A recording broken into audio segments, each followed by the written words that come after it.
Hey everybody, happy Thursday.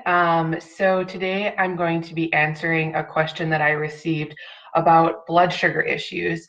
And I got this question after last week's video because I talked a little bit about PCOS, polycystic ovarian syndrome, and how that is linked to metabolic dysfunction, blood sugar issues a lot of the time. Not every time, but a lot of the time we see a strong association between those two things. So I just wanted to expand on that a little bit and give you a little bit of an overview about what I mean when I say blood sugar issues and what this could mean to someone who experiences feeling hangry a lot, that irritability that comes when you miss a meal, or for someone who's struggling with PCOS or has maybe even been told that they're pre-diabetic or type 2 diabetic. So first of all, what are considered blood sugar issues? So our pancreas, it's an organ and it's responsible for producing the hormone insulin, which transports glucose from our blood to our cells. And if our cells don't need it right away, it locks it away for storage. So if our pancreas doesn't output enough insulin, or if our cells become resistant to the insulin, our blood glucose levels will become abnormal. Things are going to get wonky. So you may be thinking, I'm not a diabetic, but you know what? There's a whole spectrum of imbalance that should be addressed by making changes in the diet and resolving inflammation. So you do not have to be full-blown diabetic to benefit from this information. This is stuff that we should all be practicing all the time, because when we don't manage our blood sugar appropriately, when we make bad choices in our diet, it can build inflammation and possibly lead to chronic diseases like diabetes down the road. So let's just nip it in the bud and address it. And if this is you, that you're in already full-blown, diagnosed as diabetic, you're really going to benefit from this. So if you've ever experienced lightheadedness or irritability before it's time to eat, so that feeling of being hangry, if you crave sweets, if you feel shaky or jittery sometimes, or if you've noticed recent increases in how often you have to urinate, it's possible that your body isn't handling glucose optimally. So let's optimize that. This is often something that's causing a lot of my clients to feel tired. So if you're really tired, and if you notice that you're exhausted and eating relieves it, or if you feel really tired after eating, it could be, undetected blood sugar issues that are causing that. Blood sugar that's all over the map is also a huge source of inflammation, you guys, because it's generating something called reactive oxygen species. These damage our cells and they derange our DNA and they deplete our antioxidants. So this is why everybody should care about this. So what are tests you can use to find out if you have blood sugar issues? The most accessible test for determining how well your body handles glucose, I feel, is the fasting blood glucose test. Fasting glucose is something that your doctor would be very familiar with. I like to have mine checked, once a year when I go in and get, all of my cholesterol panel done and CBC with differential blood test stuff. So just throw it on there, see where yours are at.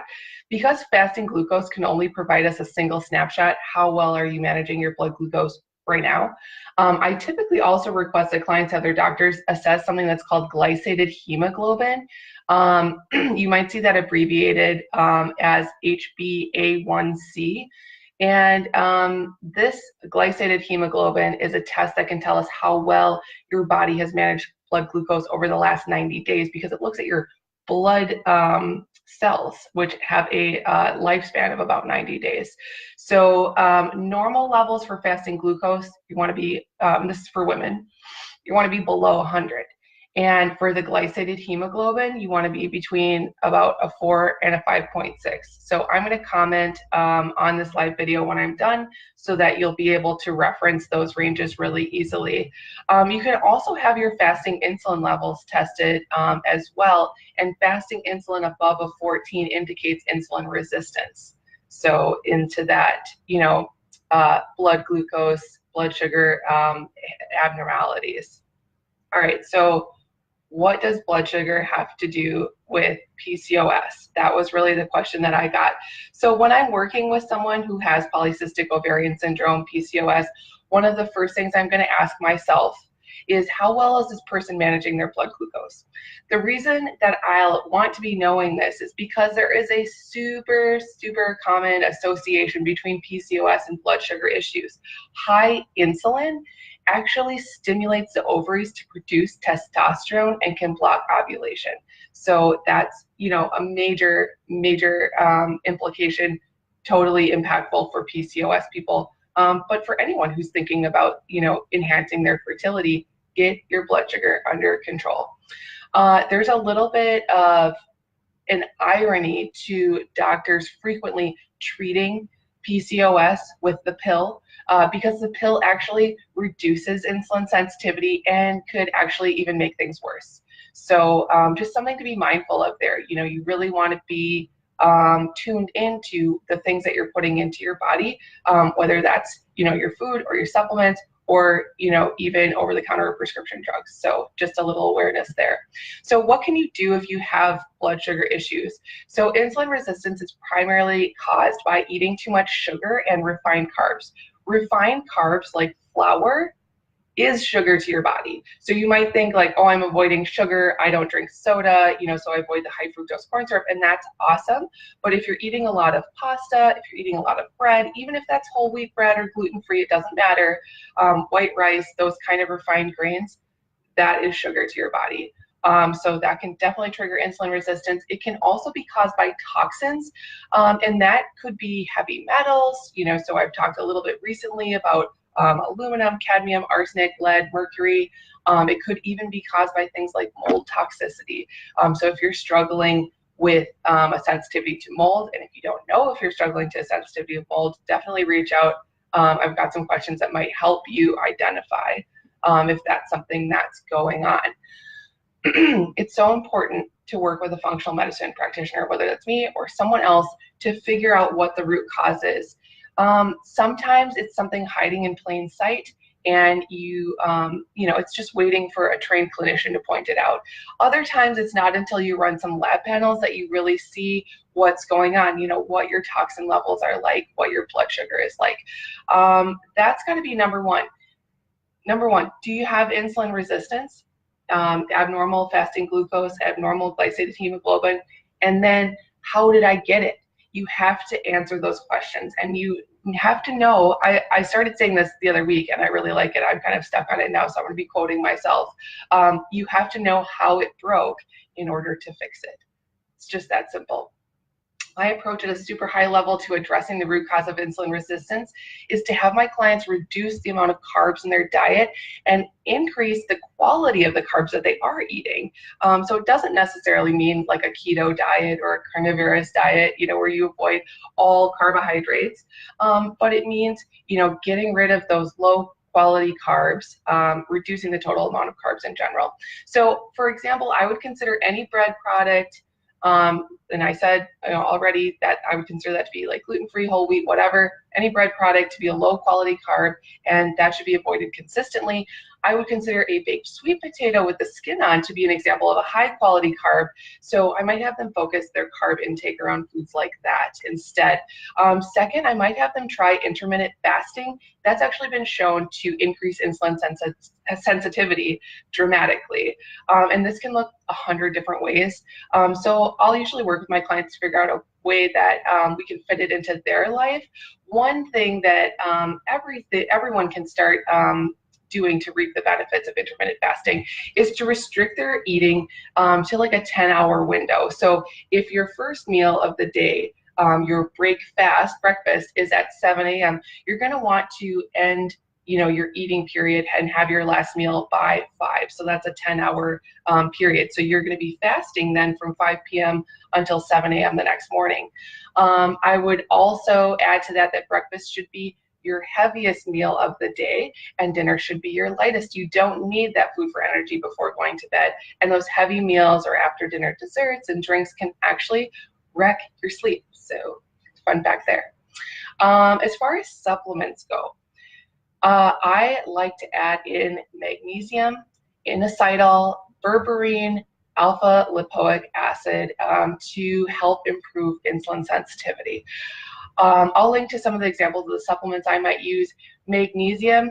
Some people think that that sounds like a really basic suggestion, like magnesium, whatever. But magnesium is actually sometimes referred to as natural metformin, which is the prescription that is often given to people, with metabolic syndrome, PCOS, helping them to control their blood sugar better. So I love magnesium. Magnesium glycinate, I think, is great for people who are struggling with glucose, blood glucose issues. And alpha lipoic acid, it's actually been found to improve insulin sensitivity by like 20 to 30%, which is awesome. So supplements can really make a huge difference here. So some people, I get a lot of questions like this. Some people are like, why do I need supplements in the first place? Which is a great question to ask, because I know that these people are looking for the root cause. So oftentimes nutrient deficiencies come from our poor diet, from soil that's been depleted of nutrients, impacting the nutritional quality of the foods that we eat, poor digestion. If you have like low stomach acid or poor digestive secretions or inflammation that's keeping you from absorbing those nutrients, it can be caused by over-the-counter drugs, which are so ubiquitous. We're always popping like Tylenol or ibuprofen or Tums, or pharmaceuticals like birth control pills, and also the high toxic load that so many of us are dealing with. Those toxins are just a constant drain on our nutrients. So yeah, there's a lot of opportunities for us to develop deficiencies and maybe benefit from taking supplements. One thing that I want to add quick is that those struggling with insulin resistance or PCOS might actually also have a genetic polymorphism in an enzyme that's needed for inositol, and that's one of the supplements that I was talking about earlier. So this may be one of the reasons that we see that strong association between the blood sugar regulation issues and PCOS. It could be genetic. And, how would I respond to that? I would say, that's good to know. Let's supplement with inositol then to kind of work around that genetic SNP that you might have. So that's everything that I have for today. Answer this question about blood sugar issues and linking that to feelings of being hangry and PCOS and pre-diabetic diabetes. So I hope that this was helpful. As soon as I jump off this video, I'm going to be replying with some comments to links of the products that I talked about, just for you to check out and see if they're right for you. If you have any questions, let me know. I'm looking forward to next week. I'm still looking for a question to answer, so be sure to send me a direct message or an email. All right, guys, that's it. Talk to you later.